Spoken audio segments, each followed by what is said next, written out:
As an industrial water treater, you have to do so much. You have to know about so many things: chemistry, physics, environmental, electrical, and the list goes on. But did you ever think that list should include cyber protection? Who's got time for that? Well, hackers have plenty of time to find your vulnerabilities and hold your valuable information hostage. 43% of all cyber attacks happen to small businesses. Small businesses are not prepared to defend against cyber attacks. The cyber threat protection experts at Reinert Consulting Group have been helping water treatment companies with strategies to protect their valuable data. Here's the thing about Reinert Consulting Group. They understand what water treatment companies need to defend against these attacks. From training to software, Reinert Consulting Group is your one-stop shop for protecting your valuable data. After all, where would you be without your data? Go to scalinguph2o.com/cyber to find out more. That's scalinguph2o.com/cyber. Don't wait before it's too late. Welcome to Scaling Up, the podcast where we scale up on knowledge so we don't scale up our systems. I'm Trace Blackmore. I get to host this fantastic podcast in a brand new year, a brand new 2022. We have so many episodes planned for you this year. We've got a lot of things that we need to plan. So as always, if you have an idea for this show, go to scalinguph2o.com and go to our show ideas page and let us know that. I can't tell you how much I appreciate that. Nation, each and every year, at the beginning of the year, I hope to inspire you to be your best you. Life by default does not make you better. In fact, if you are living life by default, you do not know where that end destination that you are traveling to each and every day will take you. So every first episode of the year so far, since we've had this podcast, that might change in the future, but it's not changing this year. I want to motivate you to be your best self, not to live life by default, not to live in the day-to-day, but to use the day-to-day to accomplish the goals that you want to accomplish. And I'm going to take you through a process that I do each and every year. And in fact, this is the exact same thing that we do in the Rising Tide Mastermind. Now, the Rising Tide Mastermind is a group of people that we get together each and every week, and we figure out how are we going to make each other better. What are the issues that you need help solving, and how can I use my experiences so you don't have to experience the failures that I had to experience to get to a solved result. So now, because you have a group of trusted advisors, you don't have to start at step 1. Maybe you start at step 8, and you now take what I've done or somebody else in the group has done, and you are able to accomplish an end result a lot faster, but you're probably also going to improve it. You are going to, because you have so much more freed up time and resources to start further along the process, you're going to improve the process. And then you share that, and then somebody else does the same thing.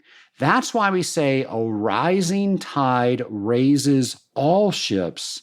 And if that sounds like something that you want to learn more about, I'd love to talk to you about it. scalinguph2o.com/mastermind. I also have to send a shout out to Reed Hutchinson. He is leading his own mastermind group within the Rising Tide Mastermind. So, nation, so exciting. So many people have joined the Rising Tide Mastermind, and they've invited people that they know need help like this. We all need help like this.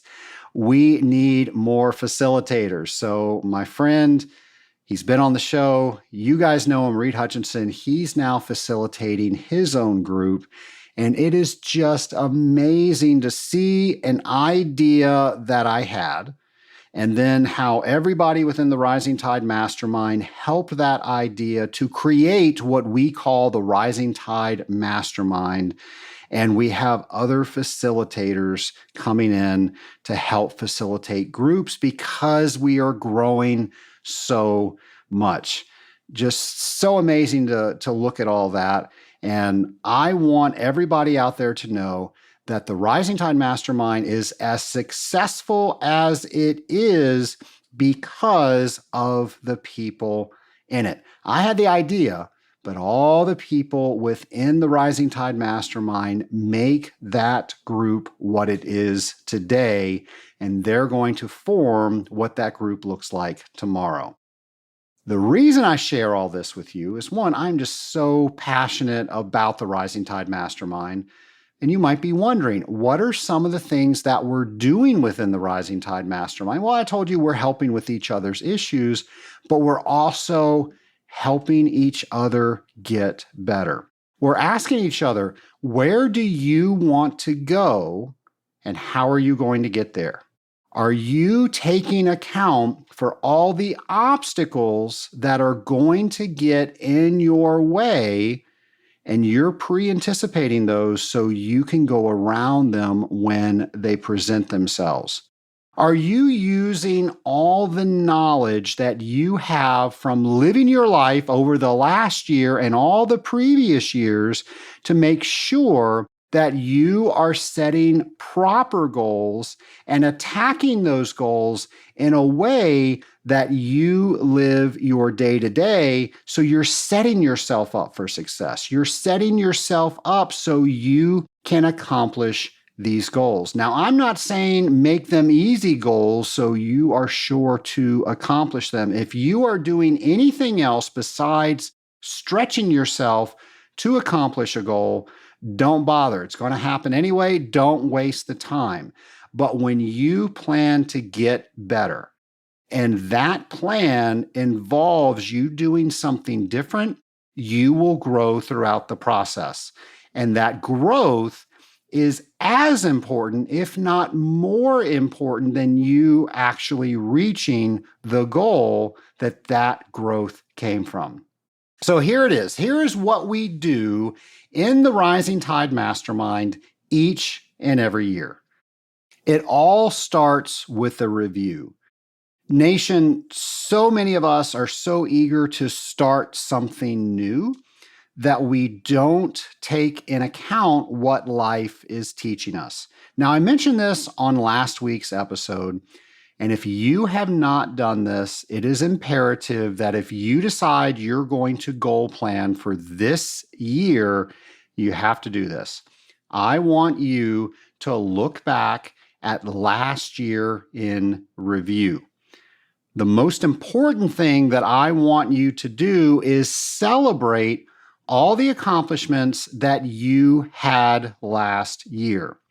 So many times, the only thing we focus on are the things we didn't get done, our failures. I failed at this. I failed at that. I didn't get this done. Wow, I'm feeling worthless. Folks, that's not the mindset that you need to be in when you are planning your future, when you're figuring out where you need to be in a future time. So please focus in on the successes. After you have done that, you need to look at why they were successful and really take a hard look. Did you accomplish those because they were going to get accomplished anyway?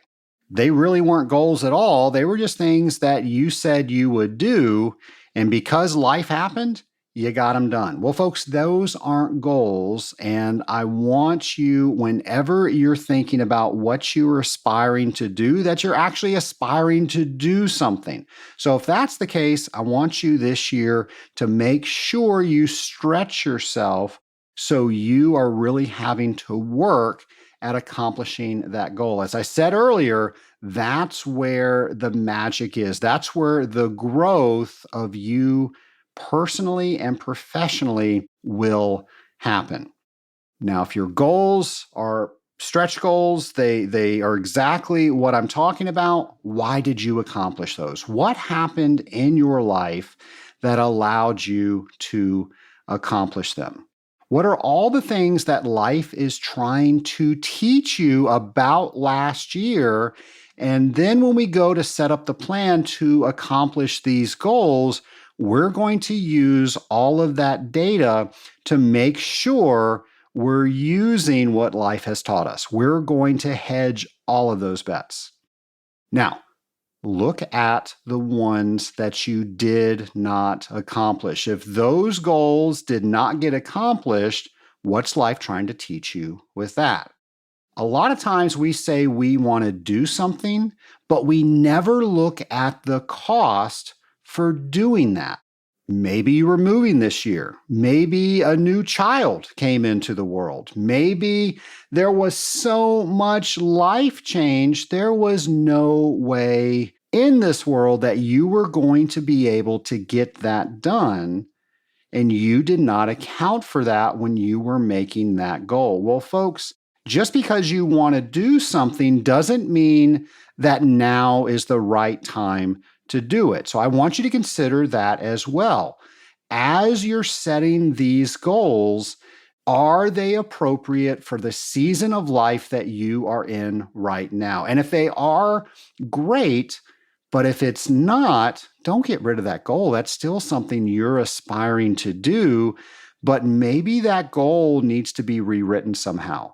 Maybe you decide that I need to accomplish that next year. But I'm going to caution you with that because anything that you push off, it's going to lose steam and it's just something that's not going to get done. So here's what I want you to do with items such as that.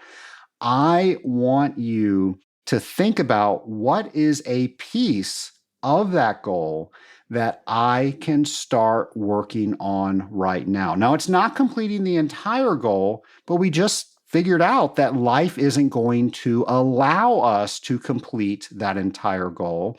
So we are going to accomplish one part of it.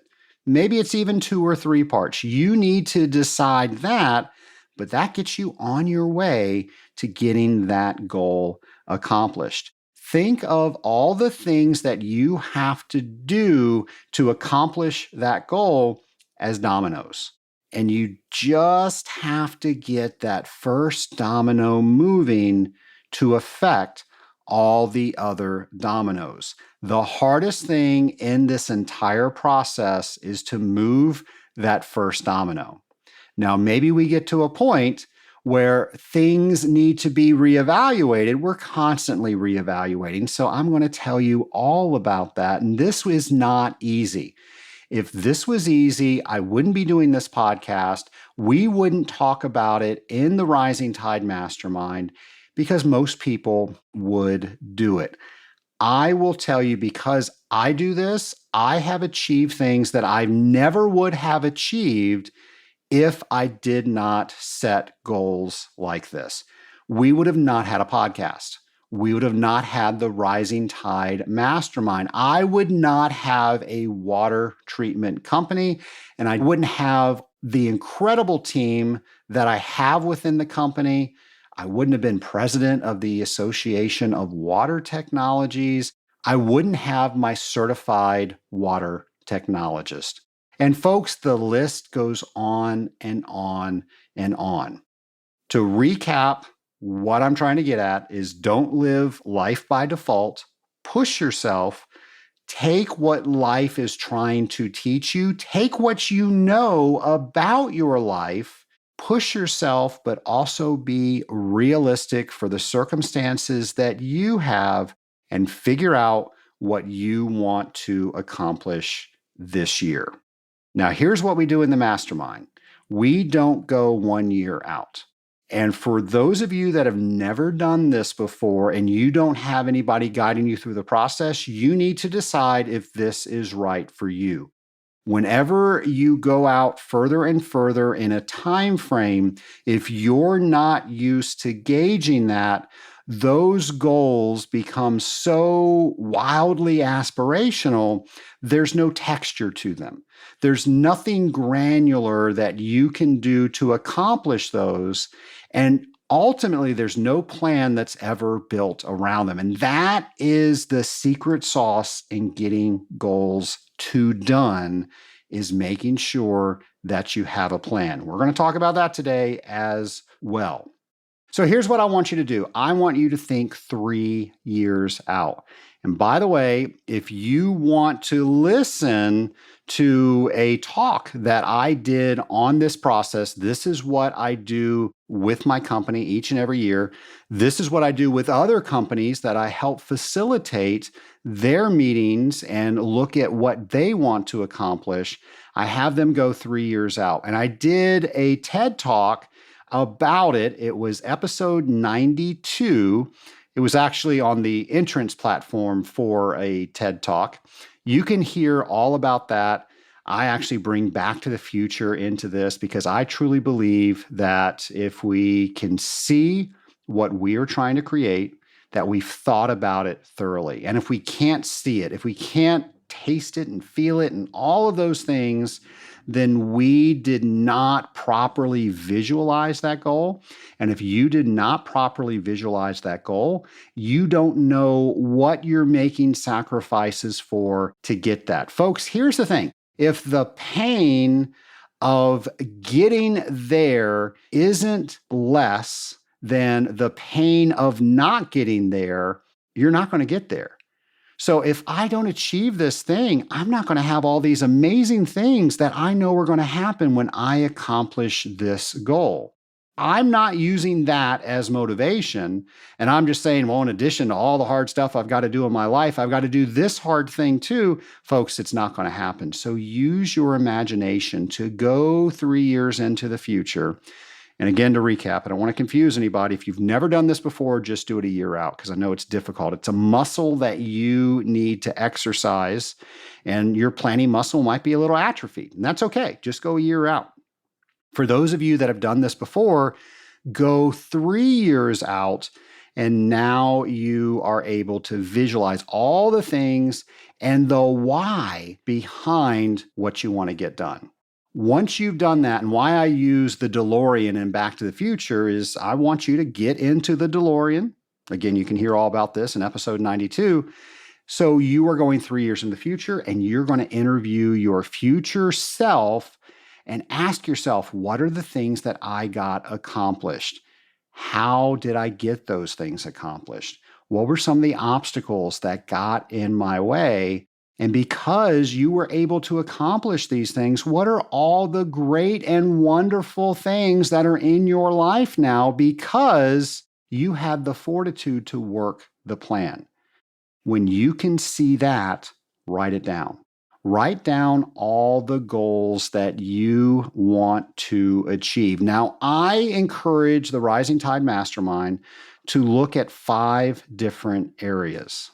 Those 5 areas are personal. So in personal development, we're going to look at things like health, mental well-being. What are all the ineffective habits that you have that you want to replace with newer and better habits? And what is the result if you do that?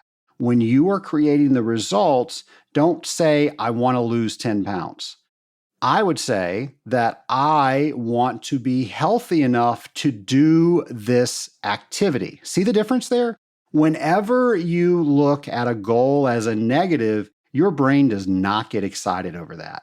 So let's use everything we can to make this as successful as possible and always think in the affirmative.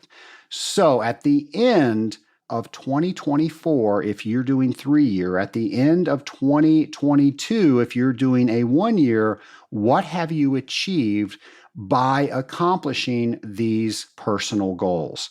I tell you, let me tell you all the 5, and then I'll go back through them. So the 5 are personal, spiritual, relational, professional, and financial. You can add more if you want, but I think that really covers all your bases so you can start on something. So I just spoke about personal. Let's talk about spiritual. Now, I have a very specific definition on what that means to me.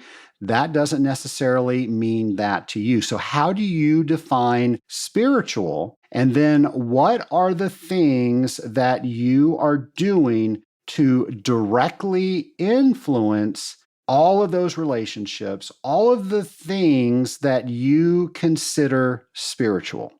What do you want to achieve? And at the end of 3 years, again, if you're doing 1, that's fine.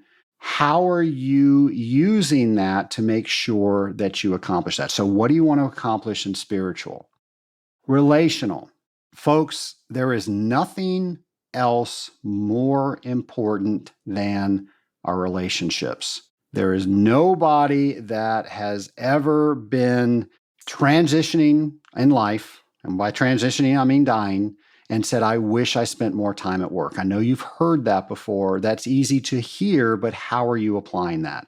The only thing that matters in this life is the relationships that we have and the impact that we make on those relationships. So I want you to think about that. How are you going to improve the important relationships in your life?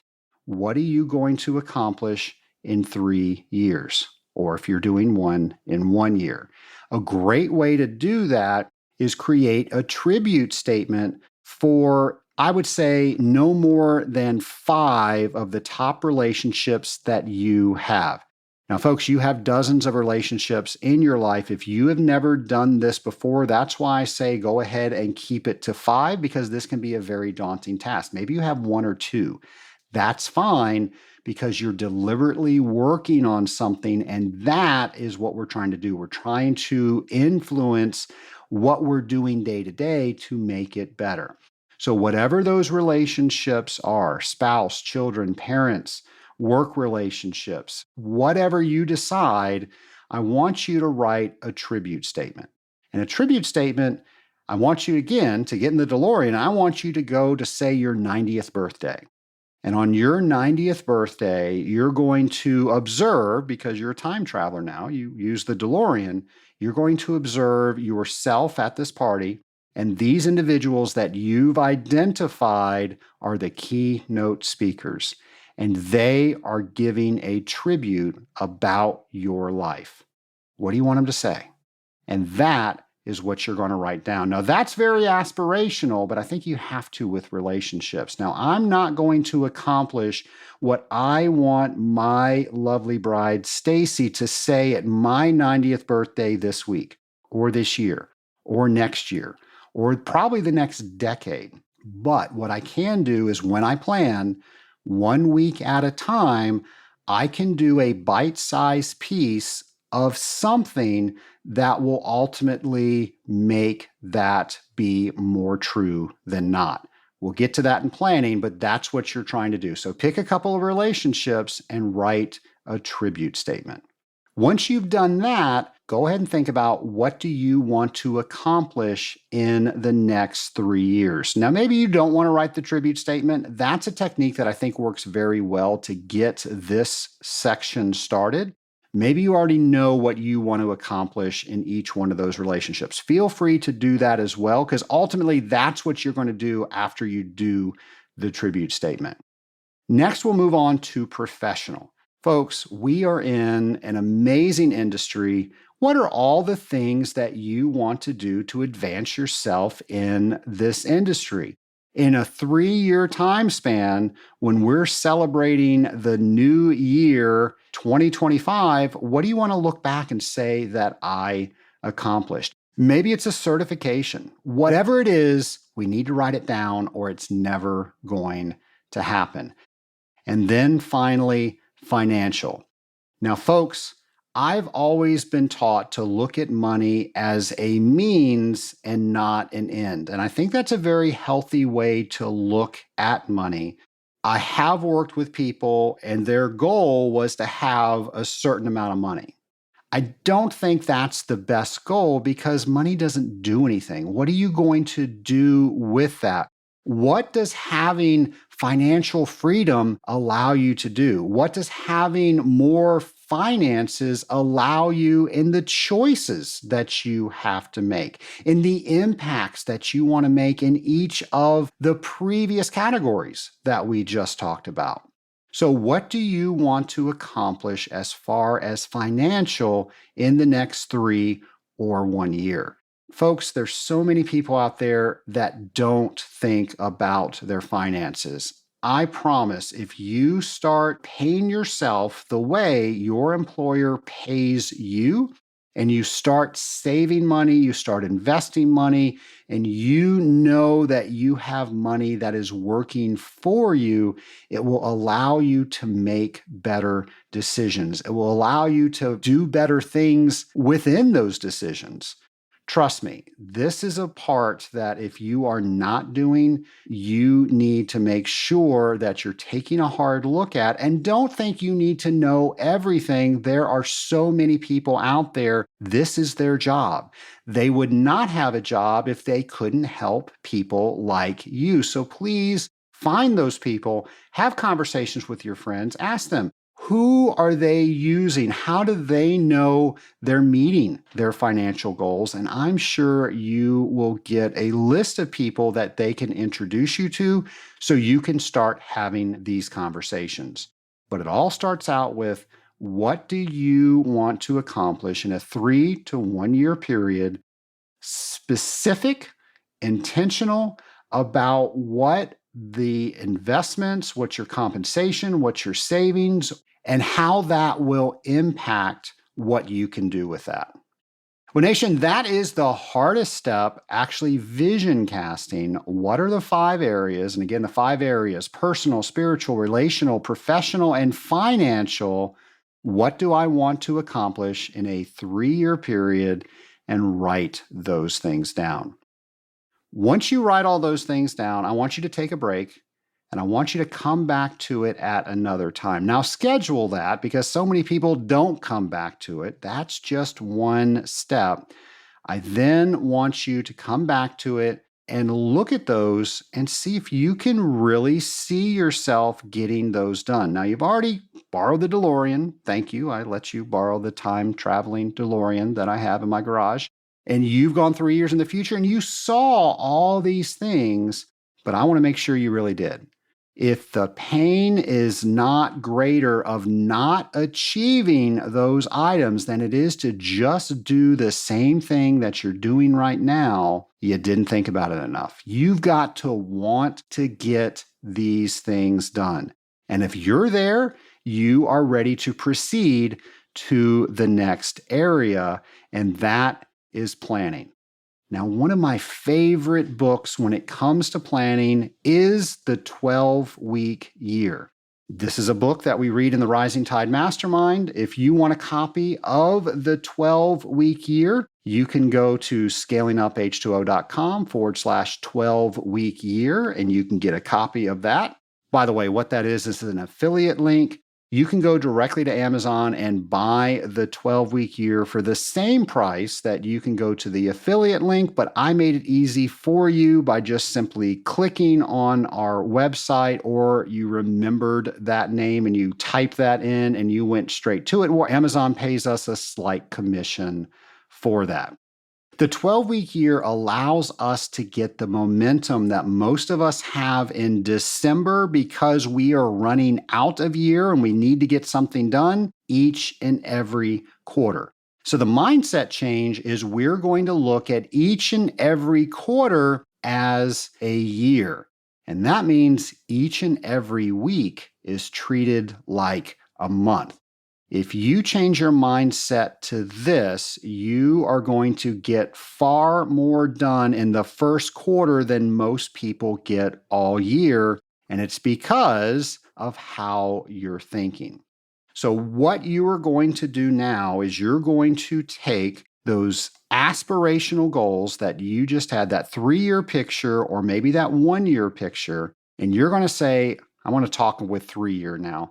You're going to take a 1/12th slice of that 3-year picture. Because if you look at it, you've got 12 quarters until that 3 years is up.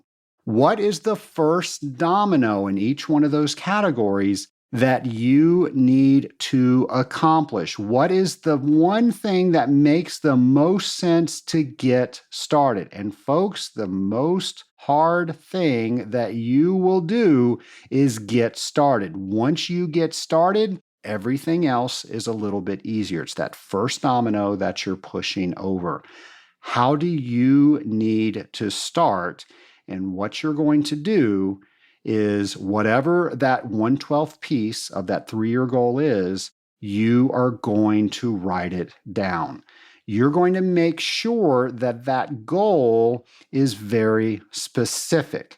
Now, when you read that, and I say specific, you're going to write the goal down so you know exactly what it looks like when it is accomplished. Now, let's use some of the things we just learned as we were creating those goals. What is the gain that you are going to have when that goal is accomplished? That needs to be in that specific wording of that goal. I want you to word that in a way that whenever you read that, it takes your imagination to exactly that picture you had when you were thinking about all the great things that you would have. Now, we did that with the 3-year goal. This is a 1/12th slice of that. What does it look like? Make sure it is specific. Now, what you're going to do is you're going to look at the next 12 weeks and you're going to think, what am I doing over the next 12 weeks? Is there anything that I'm doing that's going to allow me to more easily tackle something on this goal? And if there is, take advantage of it. Maybe it's something in professional development and you're going to a conference. Well, there probably needs to be something around that conference to help you with that goal. And this is where you bring your life, the things that you do day to day, into helping you achieve these goals. After you've observed that, you're going to look at each and every week and see what you need to accomplish each and every week in order at the end of 12 weeks to accomplish that 1/12th slice of your 3-year goal. Some of the items will be repeated every week. Another item might just be on week 3 and week 8. There might be something that you just do on week 7. Whatever it is, you're going to come up with a plan of exactly what you need to do and when it needs to be done by. Folks, right next to each one of those, you're going to have a due by date. And you need to do everything that you can to make sure you protect that time, that you're doing the things that you need to do in order to get that done by that date. Beside that, write down who are the people that can help you with that item. You don't need to do this all alone. In fact, you probably won't do it if it is all on your own. So, who are the people that can help you with this? In fact, there might even be a few tasks that you can delegate for other people to do for you. You just have to make sure that they're set up for success. They know what they're trying to do and what the end result is. Otherwise, that's not going to help you at all. So use every benefit that you have to make yourself get to done on all of these. Now that you have that plan, let's talk about how to use it. I really enjoy Outlook. It's an easy program to use. I think everybody has access to it pretty much. If you don't have that, I'm sure you can use Google Calendar or something. Here's what I want to encourage you to do. I want you to plan on a week. Don't plan every single day on that day. I want you to always have a week's worth open when you are looking at your schedule. Now, each and every week, I want you to review the previous week. And I want you to ask yourself, how did I do on everything that I had to do on the previous week? Because life will teach you lessons on how to get better if we stop to observe them. And I want you to plan at least 20 minutes in your schedule each and every week where you are listening to what life is trying to teach you. Then apply what life is trying to teach you. You've heard it, you've listened to it, now you're learning the lesson. How are you going to apply that this next week so next week gets better? And then what do you need to do this week based on the plan that you just did? And when is the best time for you to do this within your calendar? You're setting your plan up for success because you're looking at your life. Now, if you're somebody that doesn't keep a calendar, that tries to keep everything in your head, that might have worked in the past. But folks, when you're doing goal planning like this and you truly want to accomplish those goals, you need to keep track of what your time commitments are. And then when you can see them, you can use those time commitments to help guarantee that you're going to get things done. And if you ever wonder why certain people never forget a date, they never forget a commitment, it's not because they're smarter than you. It's not because they have a better memory than you. It's because they have a tool. So if you have not started that, maybe that needs to be part of your goals. I promise you that's probably the missing ingredient that you have in getting all of these things done. Now you have the complete week planned out, and the week's going to go exactly as you planned. So you're not going to have to change anything, right? Let's be realistic. Life is dynamic, and your schedule needs to be dynamic as well. Now, that doesn't mean I'm going to plan something and then I'm going to just do whatever life throws my way. No, I need to be an active participant. I need to make a decision on what is the best course of action for me. Here's what I mean by that. You have a calendar that is set up because you did the weekly planning, and now somebody calls and says you need to do something different. You've got a choice to make. Do I do the thing that somebody's asking me to do, or do I stick with my plan? Well, here's the beauty of that. You went into the future for 3 years. You know what's at stake if you don't do those things. You now need to weigh that against what you're trying to decide that you want to do. Now, if it's something that it's your best client, you're going to lose that account. If you don't do something right now, right this very second, you probably know what you're going to choose. And if you look at your financial commitments, your financial goals, those are probably tied to that in some way. So you're not really saying no to the plan that you have. You're just reworking some of the things that you're forced to do, but you're consciously making the decision. And here's the difference that most people don't do. They live life by default as life happens to them. They're not consciously making choices on what their choices impact them to create in the future. So if you start looking at things like that, and a great Stephen Covey quote that really helps me with this is, every time I say yes to something, I'm saying no to something else. And my goal is to always make sure that I'm saying yes to a bigger yes if I change my calendar. Totally fine to change my calendar, to totally change my plan for that day if it's a bigger yes. If it's not a bigger yes, then why would I say yes to it? The fact that I had that dialogue inside my head, I had all those thoughts, I can now say no to that. But maybe that does something with the relationship. So I need to explain to that person why I can't do that. And I think that's why there's so many people that volunteer for volunteer positions and they never do anything in those volunteer positions because it feels good to say yes in the moment, but they didn't really think of all the things they were saying no to in order to say that yes. So that technique should work for you as well as it works for me. What are you saying yes to? And is it always a bigger yes? Now, let's say it was a bigger yes, and now you weren't able to accomplish something that you needed to accomplish on week 3, and now you're in week 4. Folks, life happens. You're going to go back to your plan. You're going to re-look at your plan and figure out how you catch up week 3 and week 4 and how that's going to affect all the other weeks. So many people will come up with a plan and they're so rigid that if I can't follow that, I can't get the thing accomplished. And folks, that's just not healthy thinking. Life is going to mess things up.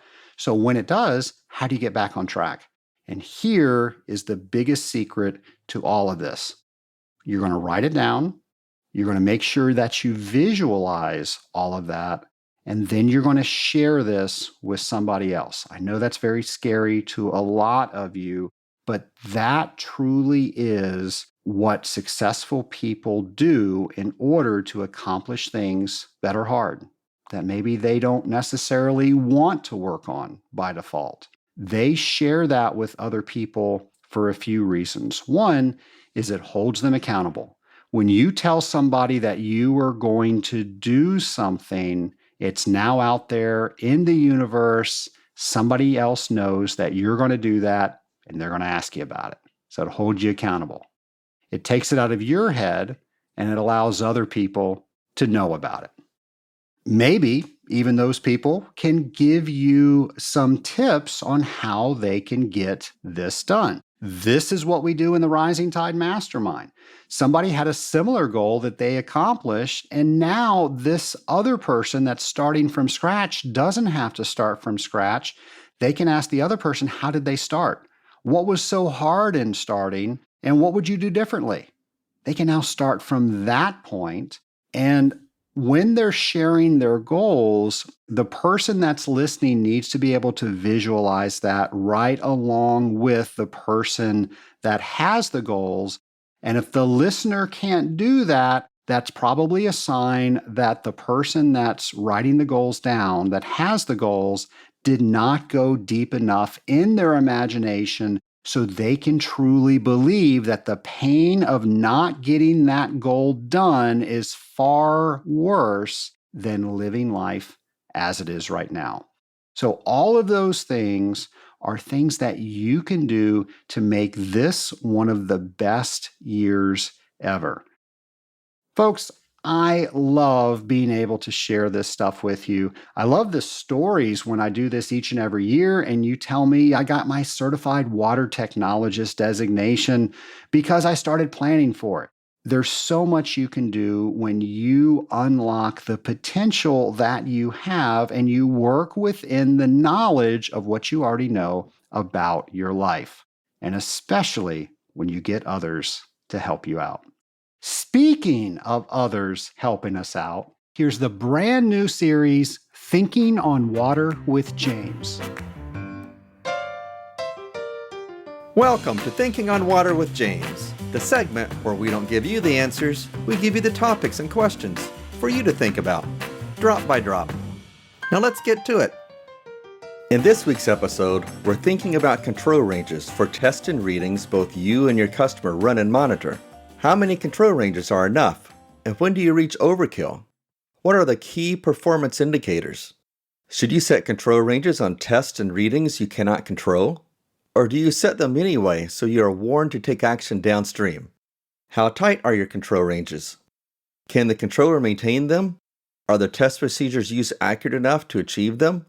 Are the control ranges so broad a truck could drive through them? Take this week to think about your control ranges and what you are really trying to accomplish. Each control range should have a solid reason why behind it. Be sure to follow hashtag TOW22 and hashtag ScalingUpH2O to share your thoughts on each week's Thinking on Water. I'm James McDonald, and I look forward to learning more from you. James, thanks again for coming up with another segment that you can share with everybody here at the Scaling Up Nation. So many people were inspired last year with James's challenge. Well, he's back for another full year of things that we can do to continuously get better. Something that I would like for you to do, since we're talking about calendars, since we're talking about all the things that you want to accomplish, is I want you to look and see what are the things that are happening this year? What are the conferences? What are the different events that you can attend that help you with all of these goals? So to help you out, I'm going to try to tell you about different things that I know that are coming up. So in the very near future, I hope you join me for another hang. And the hang is where we get together, we get to meet each other and other water treaters and talk about things in the industry and just have fun being an industrial water treater. To find out more information on that, you can go to scalinguph2o.com/hang. And the next hang is going to be on January 20th at 6 p.m. Eastern Time. Now, maybe you are in the water treatment industry that deals with particles and colloids.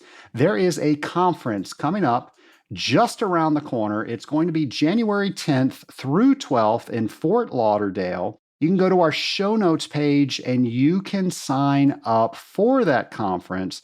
This is a 2.5-day experience where attendees will discuss how to best apply modern particle and colloidal science to engineered water systems while identifying new areas for exploration.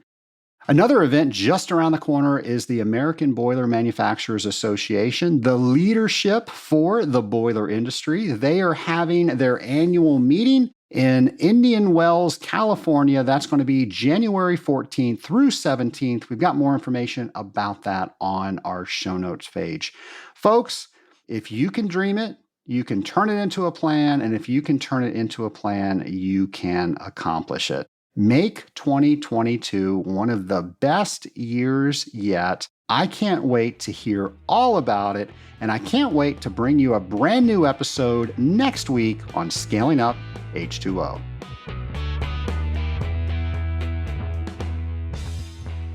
When the mastermind group was introduced, I said, let me get in on this thing. I want to be a part of this. I want to learn how to be more productive and make my days to where I can enjoy my family time and separated from my work time.